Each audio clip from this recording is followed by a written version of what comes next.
So what is up, guys, and welcome to an updated Cubic deck profile. Now, with the meta being changing up, we got tons of sets coming out and crazy stuff. We got Stray, Phoenix, Enforcer out.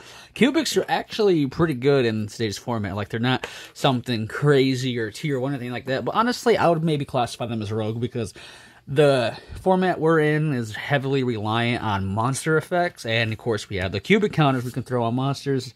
It's all good. And also, it's a great going second OTK machine. Without further ado, though, let's just get into it. Now, the crazy card that makes Cubics insanely good, of course, is the 3 Crimson Nova. Crazy, because he's unaffected by monster effects whose monster's attack is 3,000 or more, say, or less. And also, he is an easily special summon him by revealing 3 other Cubic cards in your hands, different names. That's not a once per turn, by the way, so if you have 2 of them, you can spam them out. And also, he can make an attack. He has a BLS ability where he can attack twice in a row during a battle phase, so pretty dope. And then, of course, at the end of your turn, he burns both players for 3,000 damage. So, yeah, he can close games crazy. Like, he's just like a crazy better BLS in a sense. Then we got the other Cubic cards that we run. We run the 3 Duza. Duza is insane. On summon, a normal or special, you can send 1 Cubic card from your deck to your graveyard. It's great Ash bait sometimes too, so pretty dope. Then he has a cool little boosting effect here that can come up to push for games and end games faster. So that is pretty good. Here, let me get the focus going. But so that's pretty good. And the last Cubic we run at 3 of is the Vijam.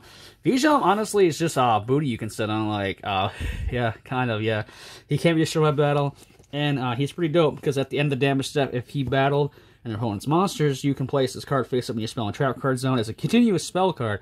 And if you do, place 1 Cubic counter on that opponent's monster, which monsters with Cubic counters cannot attack nor activate their effects.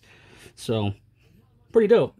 Then if this card is treated as a continuous spell card during your main phase, you can special summon it. So this card has some pretty cool floating effects, and that monster keeps its Cubic counter. So then the other last 2 Cubics we run, mostly for the name, we run the 1 Buster Gundle and the 1 Gear Guile. Gear Guile, of course, is the time guy you can win in time because as soon as you special summon him, you can burn your opponent for 800, so pretty cool. Buster Gundle, like I said, mostly in here for the name, but there's those niche events where you can summon him normally, and also you can tune her special summon him without using his ability through a spell card. So that's pretty dope. But mostly these are in here for the name. Next, our second best normal summon of the deck. We do run a Summoner Monk build in this deck. Because, 1, he's just another way to get our Cubic spells and traps, spells into the graveyard, so it's dope. And plus, him alone is a instant exceed 4, which can help go into your Zeus plays and whatnot. Spoiler, we do run Zeus because it's a great card. So, 3 Summoner Monk, dope. And then our other monsters in the main deck, we run, of course, 3 Ash. It's very versatile, hits anything, basically. Pretty good. Ash is Ash. And then this is something that usually comes out depending on the matchup, but I am running 3 Ghost Reaper and Winter Cherries in this main deck. Like, I wanted this build to be like almost anti-meta, and because Dragoon and Dark Destroy Phoenix Enforcer are really popular right now, Ghost Reapering a Dragoon or a Destroy Phoenix Enforcer or a Predator Plant is key. So it stops them from even ever going into them by taking them out. So, like I said, depending on your matchups, these usually get sided out depending on the matchup. And, of course, when you go. Now our spells. We have the Karmas. Boost your Cubics up by 800 by sending seeds from the deck to the graveyard by 800 per seed. And then, if a Cubic seed is summoned by an effective acute monster, you can send this card to the graveyard, and if you do, half of your opponent's life points. Then also you can banish this card, which is the effect you're going to be using almost all the time. You can banish it from the graveyard and add a Cubic monster from deck to hand. So, really insane here. Cubic Wave doubles your Cubic monster's attack, and while it's in the graveyard, you can banish it and banish it and Cubic monsters, and then you can place Cubic counters on your monsters your opponent controls equal to the amount of cubic monsters you. So it's basically our built-in graveyard imperm, basically, in a sense. Then we run 2 Dharma, not 3. Cut this down a little bit.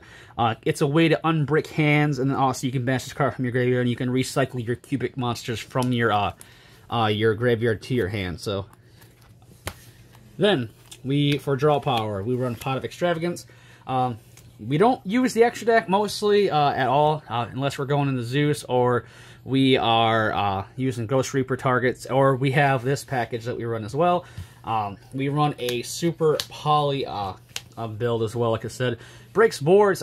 These cards kind of like counteract each other, but as long as you don't banish all your super polys, which, you know, never really came up, you should be fine. So just how it is. And plus, super poly is actually insane, especially with the having Destroy Phoenix Enforcer. If you go against a hero matchup, you can literally super poly away their board into your own Destroy Phoenix Enforcer, which is actually pretty dope.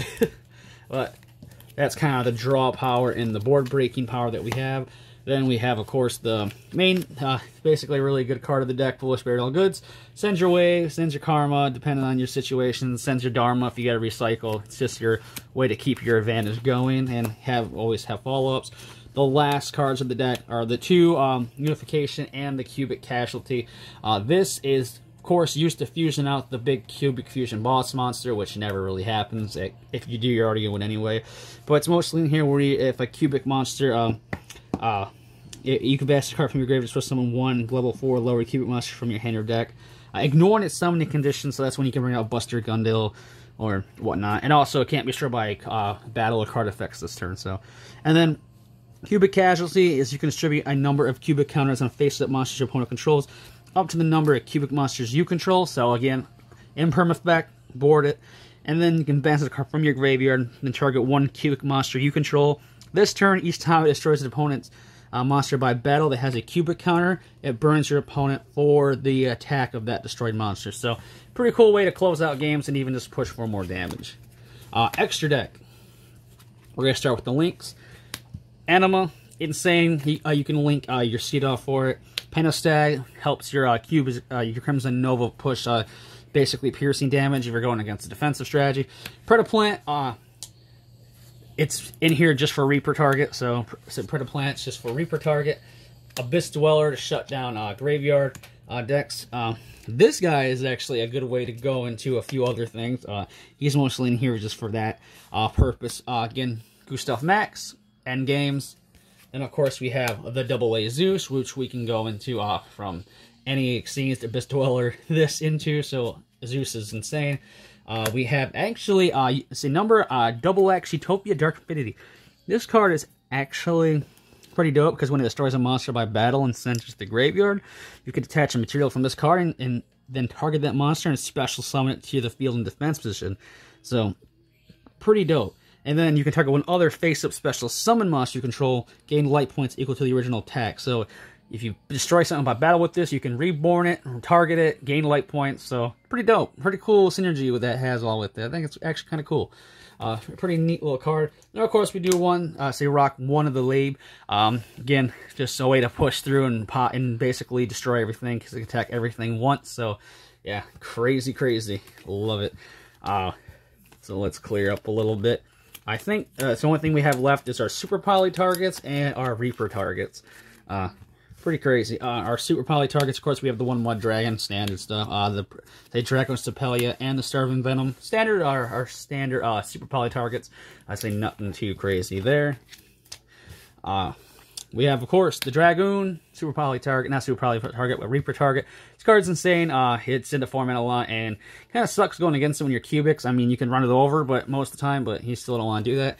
And, of course, we have the Destroy Phoenix Enforcer, getting target. Also, OCG's Ultimate Rare, the new OCG Ultimate Rare is actually gorgeous.